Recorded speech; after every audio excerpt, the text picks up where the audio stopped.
Artificial intelligence and data science course complete பண்ணா நீங்க என்னென்ன ஜாப் ரோலுக்கு போகலாம் அப்படின்றத இந்த வீடியோல நான் கம்ப்ளீட்டா டிஸ்கஸ் பண்ண போறேன். கம்ப்ளீட் ரோல்ஸ் பத்தி நீங்க தெரிஞ்சுக்கிறதுக்கு முன்னாடி ஆர்டிஃபிஷியல் இன்டெலிஜென்ஸ் அண்ட் டேட்டா சயின்ஸ்ல என்ன மாதிரியான ப்ராஜெக்ட்ஸ் ஹேண்டில் பண்ணுவாங்க, என்ன மாதிரியான அவுட்புட் நம்ம கொடுக்கணும் அப்படின்றத தெரிஞ்சுக்கிட்டாதான்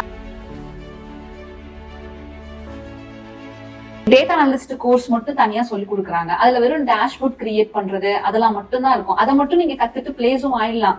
ஆனா என்ன, உங்களுக்கு growthன்ற ஒரு விஷயமே இருக்காது. இதுக்கு பேர் ETL ப்ராசஸ்னு சொல்லுவாங்க. இது வந்து டேட்டா இன்ஜினியருக்கு ரொம்ப முக்கியமா தெரிஞ்சுக்கக்கூடிய ஒரு விஷயம். ஒரு பர்சனுக்கு கிரானிக் கிட்னி டிசீஸ் வருமா வராதா அப்படின்றத தான் நம்ம ப்ரிடிக்ட் பண்ண போறோம். எப்படி நம்ம அந்த மாதிரி ஒரு ப்ராஜெக்ட கம்ப்ளீட் சொல்யூஷன் கொடுக்க போறோம்.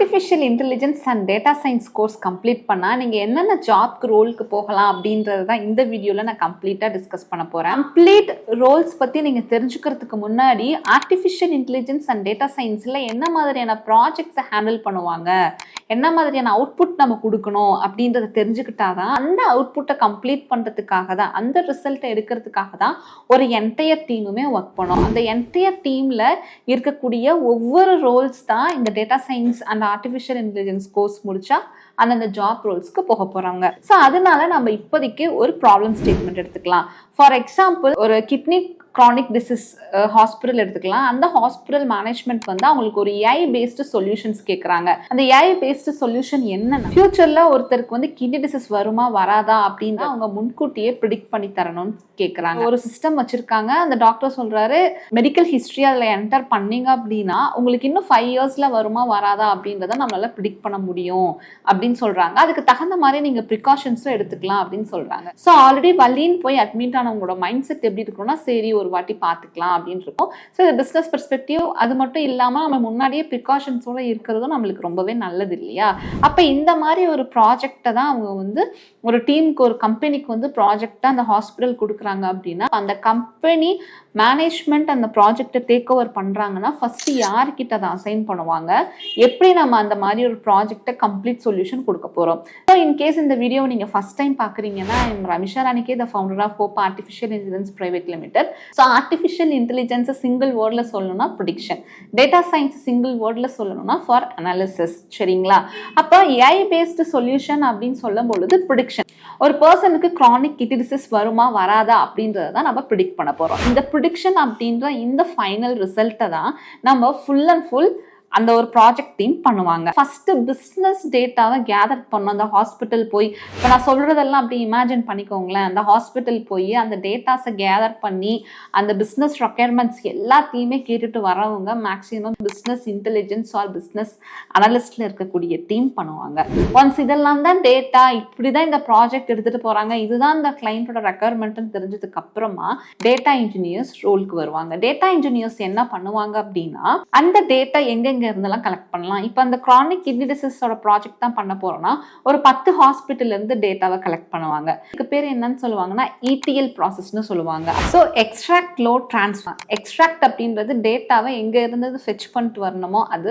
டிரான்ஸ்ஃபார்ம் அப்படின்றது, இப்போ ஃபார் எக்ஸாம்பிள் எல்லா ரிப்போர்ட்டுமே ஒரு டாக்குமெண்டேஷன் ஃபார்மெட்ல இருக்கு அப்படின்னா அதை வந்து ஒரு டிஜிட்டல் ஃபார்மா மாத்துறது, ஒரு ஃபார்ம்ல இருந்து இன்னொரு ஃபார்முக்கு மாத்துறது டிரான்ஸ்ஃபர்மேஷன். லோட் அப்படின்றது இந்த கன்வெர்ட் பண்ண டேட்டாஸ் எல்லாம் எந்த ஒரு இடத்துல இருந்தா மற்ற டீம்ஸ் எல்லாம் யூஸ் பண்ணிக்குவாங்க அப்படின்றது இல்லையா? ஸோ அதுதான் வந்து லோடு. ஸோ இதுக்கு பேர் ETL ப்ராசஸ்னு சொல்லுவாங்க. இது வந்து டேட்டா இன்ஜினியருக்கு ரொம்ப முக்கியமா தெரிஞ்சுக்கக்கூடிய ஒரு விஷயம். இந்த டேட்டா இன்ஜினியர் டேட்டாவெல்லாம் கரெக்டாக செக் பண்ணி இந்த டேட்டா கரெக்டான டேட்டா தானான்னு வேலிடேட் பண்ணி ப்ரீ ப்ராசஸ் பண்ணி டேட்டா சயின்டிஸ்ட் கிட்ட கொடுப்பாங்க. டேட்டா சயின்டிஸ்ட் என்ன பண்ணுவாங்க அப்படின்னா, அந்த டேட்டால என்னென்ன கைண்ட் ஆஃப் கொஸ்டின்ஸ் கேட்கணுமோ, இன்சைட்ஸ் எடுக்கணுமோ, அது எல்லாமே கொஸ்டின்ஸ் அவங்க தான் யோசிப்பாங்க. எனக்கு இந்த பிஸ்னஸ் பத்தி யோசிக்கிறதெல்லாம் business intelligence and business analyst. சரிங்களா? இந்த டேட்டாவை பத்தி யோசிக்கிறது எல்லாமே டேட்டா சயின்டிஸ்ட். இவரு தான் டிசிஷன் மேக்கிங்ல இருப்பாங்க. ஸோ இந்தந்த காலம் செக் பண்ணணும், இந்தந்த டேட்டாவை பார்க்கணும், இந்தந்த டேட்டா இந்த மாதிரி மாடல்ல இருந்தால் தான் AI மாடல் கிரியேட் பண்ண முடியும்னு அவங்க இதெல்லாமே யோசிச்சுட்டு டேட்டா அனலிஸ்ட் கிட்ட இந்தந்த இன்சைட்ஸ்லாம் எனக்கு இந்த டேட்டால இருந்து எடுத்து கொடுங்கன்னு சொல்லி டேட்டா அனலிஸ்ட்டுக்கு ஒரு இன்ஸ்ட்ரக்ஷனாக கொடுப்பாங்க. சரிங்களா? இதுலயே data scientist level 1 level 2 level 3 இருக்காங்க. Data analyst level 1 level 2 level 3 இருக்காங்க. இதுல யாரு மேம் ரொம்ப கெத்தான பார்ட்டின்னு கேட்டிங்க அப்படின்னா டேட்டா சயின்டிஸ்ட் அப்படின்ற ஒரு ரோல்ல இருக்கிறவங்க தான்.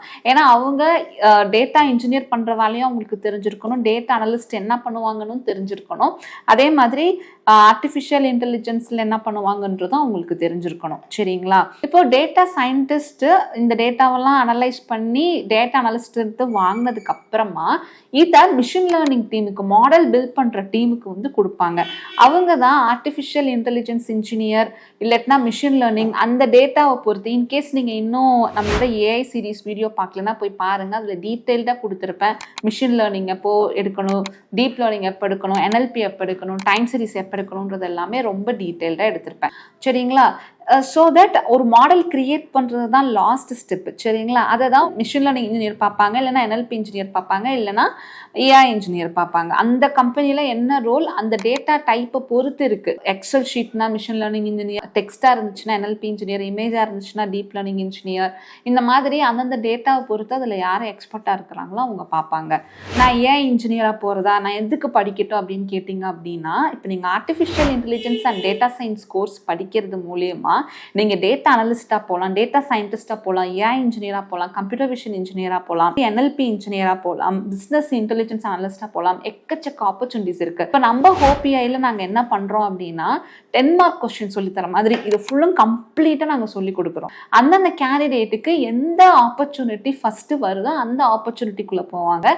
இன்னும் பொட்டான்ஷியல் கேண்டிடேட் வந்து வெயிட் பண்ணி அஸ் ஏஐ இன்ஜினியராகவும் போவாங்க. நீங்க ஒரு தப்பு மட்டும் இதுல பண்ணிடக்கூடாது. என்ன அப்படின்னா டேட்டா அனலிஸ்ட் கோர்ஸ் மட்டும் தனியா சொல்லி கொடுக்குறாங்க. அதுல வெறும் டேஷ்போர்ட் கிரியேட் பண்றது அதெல்லாம் மட்டும்தான் இருக்கும். அதை மட்டும் நீங்க கத்துட்டு பிளேஸும் ஆயிடலாம்.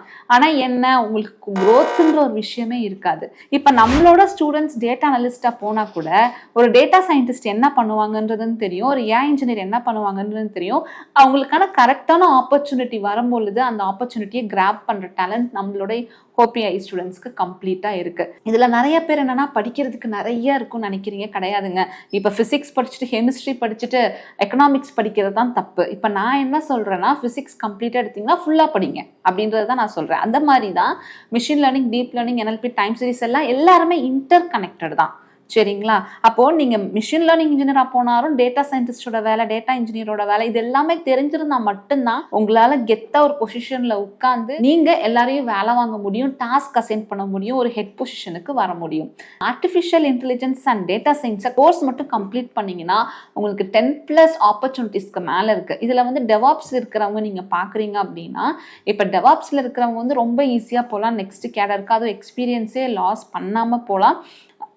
MLOps உங்களுக்கு ஆல்ரெடி ஒரு ப்ராஜெக்டை டிப்ளாய் பண்ண தெரியும் அப்படின்னா மிஷின் லேர்னிங் ப்ராஜெக்டை எப்படி டிப்ளாய் பண்ணணும் அப்படின்றது தான் நீங்கள் MLOpsல கற்றுப்பீங்க. I am Mrs. Ramisha, the founder of Hope Artificial Intelligence Private Limited. நான் ஒரு 2 hours வெபினார் கண்டக்ட் பண்ணுறேங்க. அதில் கம்ப்ளீட்டாக ஆர்டிஃபிஷியல் இன்டெலிஜென்ஸ் பற்றி ஒரு 10 அப்ளிகேஷன்ஸ் உங்களை அப்போவே எழுத வைக்கிற அளவுக்கு உங்களை நான் ட்ரெயின் பண்ணுவேன். அட் த சேம் டைம் நீங்கள் ஒரு IT ப்ரொஃபஷனலாக இருக்கீங்க அப்படின்னா உங்களோட கரியரை, உங்களோட இயர்ஸ் ஆஃப் எக்ஸ்பீரியன்ஸை லூஸ் பண்ணாமல் எப்படி வேல்யூ ஆட் பண்ணி நெக்ஸ்ட் ஃபேஸஸ் ஆஃப் லைஃப்க்கு போகிறதுன்னு உங்களுக்கு நான் சொல்லிக் கொடுக்குறேன் கரியர் லைஃப்பில்.